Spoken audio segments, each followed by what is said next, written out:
बिस्मिल्लाहिर्रहमानिर्रहीम अस्सलाम वालेकुम। आप फेसबुक और यूट्यूब चैनल देख रहे हो। मेरा नाम है अब्दुर्रहमान नाज़िर। आज 23 अगस्त है। इस वीडियो में हम ईरान, इसराइल, हमास, हज़्बुल्लाह, लेबनान के दरमियान जो ये कशीदगी चल रही है और ईरान कह रहा है कि जो हम इस्माइल हानिया की शहादत का बदला, मौत का बदला जो है वो इसराइल से ज़रूर लेंगे। इसराइल ने इतने सारे फ्रंट्स जो हैं वो खोल लिए हैं और इसराइल के एक साबिक जो जर्नैल हैं, मेजर जनरल हैं रिटायर इसराइल डिफेंस फोर्सेस के, उन्होंने एक दावा किया है। वो कहते हैं कि जी इसराइल 1 साल के अंदर सफ़ाए हस्ती से मिट जाएगा अगर इसराइल ने फ़ौरन जंग बंदी मुज़ाकरात ना किए और अपनी जो फोर्सेस हैं उनको वापस इसराइल की तरफ ना लेके गया। यानी कि बिल्कुल जितने भी इसराइल ने फ्रंट्स खोले हुए हैं इनको फौरी तौर के ऊपर बंद कर दे तो इसराइल बच सकता है, वरना इसराइल 1 साल के अंदर सफ़ाए हस्ती से मिटने जा रहा है। अब इसराइल का टोटल रकबा कितना है, ये कितनी देर में जो है ख़त्म हो सकता है, इस हवाले से कुछ तफ़सीलात हैं, कुछ फैक्ट्स हैं जो आपके सामने रखेंगे। अमेरिका ने भी वाज़ेह कह दिया है, वार्निंग दे दी है बल्कि, कि आपको फ़ौरन जंग बंदी मुज़ाकरात जो है उसको कर लेना चाहिए, इस डील को फाइनलाइज़ कर लेना चाहिए, वरना हमसे कोई शिकवा मत कीजिएगा और ये भी मत समझिएगा कि जी अगर ईरान आपके ऊपर हमला करता है तो हम जी आपका साथ देंगे। हम सिर्फ दावों तक तो हैं, जिस तरह हम यूक्रेन को कह रहे थे कि जी आप अटैक करें, जी हम आपके साथ हैं, जी अभी आपको नेटो का हिस्सा बना रहे हैं, जी हम आपको हर तरह की सपोर्ट देंगे। और बाद में अब यूक्रेन की सूरत-ए-हाल देख लें कि ना तो नेटो फोर्सेस, सारी यूरोपीय यूनियन, अमेरिका, जितने भी इत्तेहादी हैं वो सिर्फ जो है वहाँ उसको ईंधन दे रहे हैं आग लगने के लिए कि जी मज़ीद यूक्रेन में जो है वो आग लगे। बाकी और कोई किसी किस्म की जो है इमदाद उसके लिए नहीं कि जी नेटो फोर्सेस का हिस्सा बना दिया जाए और नेटो फोर्सेस जो है वो रूस से लड़ेंगी। तो ऐसा कुछ नहीं हुआ। तो इसराइल भी ये भूल ख़त्म कर दे कि जी हम जो है इसराइल की जंग में आएँगे, तो ऐसा कुछ नहीं हो सकता।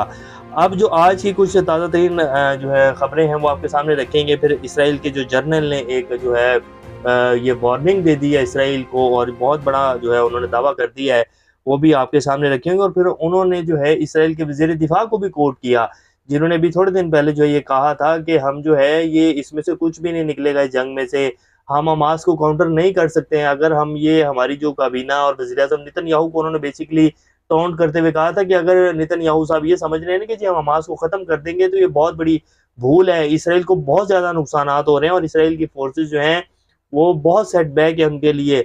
हम गज़ा में जो है बहुत बुरे दलदल में फँस चुके हैं, तो हमें वापस आ जाना चाहिए। तो ये उन्होंने कहा। अब जो इसराइल के डिफेंस फोर्सेस के साबिक वो हैं जनरल हैं, उन्होंने जो दावा किया वो भी आपके सामने रखेंगे। और इसके साथ-साथ द गार्डियन, द इकोनॉमिस्ट जो है वो क्या कह रहे हैं। द इकोनॉमिस्ट ने तो कह दिया कि जी एक आर्मागेडन जो है वो छिड़ने जा रही है, यानी कि वर्ल्ड वॉर छिड़ सकती है अगर ये जंग बंदी मुज़ाकरात ना हुए। तो ये सारी खबरें आपके सामने रखेंगे। इससे पहले अगर आप लोगों ने चैनल को सब्सक्राइब नहीं किया तो रेड बटन को प्रेस कर लें और बेल आइकॉन को भी प्रेस कर लें, ताकि लेटेस्ट अपडेट्स आप लोगों को मिलती रहें। ये जो हमारा ताल्लुक है ऐसे ही जुड़ा रहे। सबसे पहले जी ये कल परसों की बात है कि इसराइली जो डिफेंस फोर्सेस हैं उन्होंने लेबनान के ऊपर जो है वो स्ट्राइक की और लेबनान जो साउथर्न लेबनान है वहाँ हज़्बुल्लाह के ठिकानों को निशाना बनाया, जहाँ कुछ जो है शहादतें भी हुई। हज़्बुल्लाह ने जो है इसको खबर को कहा कि जी कुछ जो है कैजुअलिटीज़ हुई हैं। तो उसके बाद जो है फिर हज़्बुल्लाह ने तो वैसे भी जो है वो पहले से अटैक कर रहे हैं, मुख्तलिफ एयर बेसिस के ऊपर जो है इसराइल के उन्होंने अटैक किया। तो कल उन्होंने दोबारा जो है इसराइल की जो बैरूत एयर बेस है उसके ऊपर अटैक किया है उन्होंने और वहाँ जो इनकी एयर बेस है उसको अच्छा खासा नुकसान पहुँचा है। पहले भी उन्होंने इसके ऊपर हमला किया था, तो इन्होंने जो है उस एयर बेस को रिपेयर किया और अभी भी चल रहा था वो सारा काम कि दोबारा से जो है हज़्बुल्लाह ने वहाँ रॉकेट फायर किए हैं। और ये अब खबरें आ रही हैं कि जो वो एयर बेस जो है वो बिल्कुल डिसमेंटल हो गई है। यानी कि इसराइल जो है अब इस जगह से, इस एयर बेस से जो है कोई भी रिटेलिएशन नहीं कर सकेगा। बेशक जितने मर्ज़ी रॉकेट जो हैं वो हिज़्बुल्लाह फायर करता रहे इसराइल के अंदर, वहाँ से कोई रेजिस्टेंस नहीं आएगी। वो एयर बेस जो है बिल्कुल ख़त्म हो गई है और उसका जो उसको बिल्कुल नकारा बना दिया गया हिज़्बुल्लाह की तरफ से। तो ये हज़्बुल्लाह ने जो है वो जवाब दिया है। इसराइल ने जो है बहुत सारे फ्रंट्स खोले हैं जी, एक तरफ तो हमास है, फिर दूसरी तरफ ईरान है, फिर बैरूत, लबनान, फिर मिस्र जो है उसने भी बिल्कुल साफ-साफ कह दिया है ये जो डील चल रही है, मुज़ाकरात चल रहे हैं, उसने कहा है कि जी ये इसराइल की शराइत के ऊपर ये डील नहीं होगी। मिस्र भी बिल्कुल सीधा होके खड़ा हो गया क्योंकि वहाँ एक राहदारी का मसला बना हुआ है। तो इसराइल कहता है कि जी मैं इस राहदारी के ऊपर जो मिस्र के ज़रिए जो है लेबनान और वो सारा रास्ता है, तो इसराइल कहता है कि जी हम जो हैं यहाँ वो बनाएँगे, चेक पोस्ट बनाएँगे। तो वो उसके ऊपर मिस्र कहता है कि ये इम्पॉसिबल है, ये नहीं हो सकता, आप हमारे उस राहदारी के ऊपर कैसे चेक पोस्ट बना सकते हैं। तो वो उसके ऊपर मिस्र अकड़ गया। वो कहता है कि जी ये नहीं हो सकता। तो अमेरिका ने कहा कि जी नहीं, आप 2 बेसिस जो है इनको बनाने दें। तो मिस्र ने कहा कि जी ना 2 ना 10 कोई बेसिस यहाँ जो है इसराइल की नहीं बनेगी। अगर ये शराइत हैं इसकी इसराइल की इस जंग बंदी मुज़ाकरात को लेकर, तो हम ये मुज़ाकरात में जो है बिल्कुल भी नहीं है और हमें ये डील नहीं चाहिए। और हमास तो पहले ही कह रहा है कि जी ये इसराइल जो है बिल्कुल भी सीरियस है नहीं है इस डील को लेकर। तो अब जो है ये इकोनॉमिस्ट की खबर है जिसमें वो कह रहे हैं कि जी the middle east bizarre waiting game ceasefire और आर्मागेडन की, ये जो एक वेटिंग गेम है ना इसकी मिडल ईस्ट की, ये जो सारी एक डील चल रही है, अगर ये डील नहीं हुई, ये सीज फायर नहीं हुआ, तो ये फिर आर्मागेडन जो है वो छिड़ सकती है। और ये जंग बंदी मुज़ाकरात नाकाम होने की वजह से ये जंग अगर छिड़ती है, ईरान इसराइल के ऊपर हमला करता है, तो फिर तो ये जो है पूरा खिता और पूरी दुनिया जो है एक नई जंग की लपेट में आ जाएगी। कैमला हैरिस जो हैं वो आजकल जो है सदर की दौर में शामिल हुई हैं और उन्होंने कहा कि जी अब वक्त आ गया है कि गजा में सीज फायर हो जाए।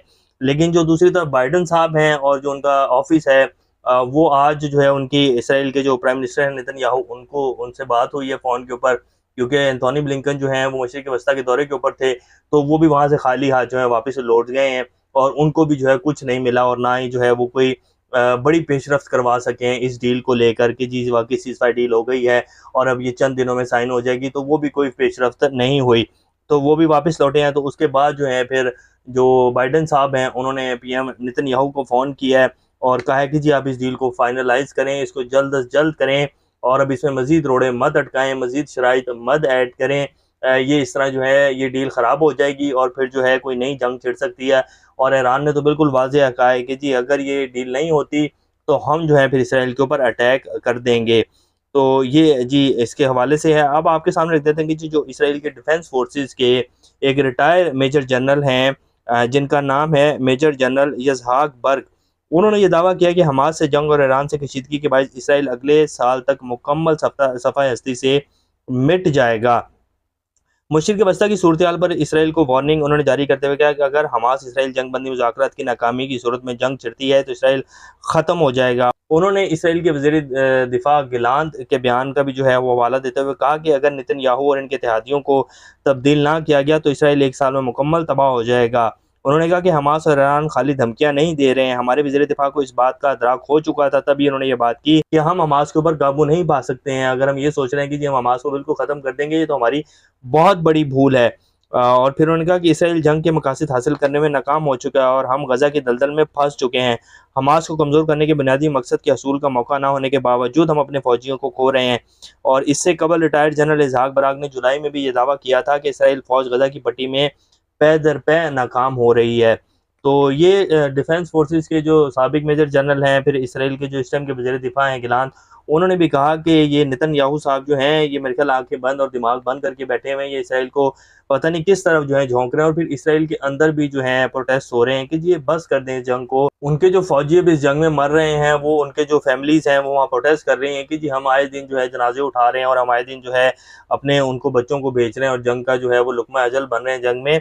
तो नेतन्याहू अब इस जंग को बंद कर दें और सीज़ फायर करें। लेकिन नेतन्याहू जो है उनके सर के ऊपर जो है पता नहीं क्या भूत सवार है। वैसे इसराइल का जो टोटल रकबा है ना जी, वो मैं अब आपके सामने रख देता हूँ। मैं इसकी जो है सिंपल सी अगर मिसाल दूँ ना, कि पाकिस्तान की जो फ़ौज है वो 10 मिनट भी ज़्यादा होंगे जी। पाकिस्तान का एक एयर फ़ोर्स का फ्लीट जो है वो उड़े ना यहाँ से, तो इसराइल को जो है 10 मिनट के अंदर सफ़ा हस्ती से मिटा सकता है। इसराइल का स्क्वायर जो किलोमीटर है वो तकरीबन है जी 21,640 स्क्वायर किलोमीटर। अब इसको अगर आप पाकिस्तान का जो पंजाब सूबा है उसके साथ मिलाएँ, तो 2,05,344 स्क्वायर किलोमीटर पंजाब सूबा पाकिस्तान का है। तो इसमें से कई जो है वो इसराइल जो है निकल आएँगे। यानी कि एक शहर से थोड़ा-सा बड़ा है पूरा इसराइल जो है। तो इतना कि जो है इसका स्क्वायर किलोमीटर है और इसने इतने सारे महाज़ खोले हुए हैं। तो फिर वो जो हैं उनके जो डिफेंस फोर्सेस के रिटायर्ड जनरल हैं वो कह रहे हैं कि इसराइल 1 साल के अंदर जो है सफ़ा-हस्ती से मिट जाएगा, अगर इसराइल ये जंग बंदी मुज़ाकरात और सीज़ फायर करके पीछे नहीं हटता। अब इसराइल को हथियार डालने होंगे, ये नहीं होगा कि हमास की जो है वो इसराइल की शर्तों के ऊपर जंग बंदी करेगा। वो लोग तो कई दहाइयों से जंग लड़ रहे हैं, वो तो ट्रेन है और उधर तो इतनी तबाही हो गई है और सब कुछ जो है तबाह होकर रह गया गज़ा में। तो गज़ा के जितने लोग, जितने बच्चे, जितने जवान जो हैं जिनकी फैमिलीज़ जो हैं इस जंग में शहीद हो गए हैं, क्या वो जो है आराम से बैठेंगे? वो सारे जो है हमास का हिस्सा बन जाएँगे। तो कैसे जो है इसराइल हमास के साथ जंग लड़ सकता है?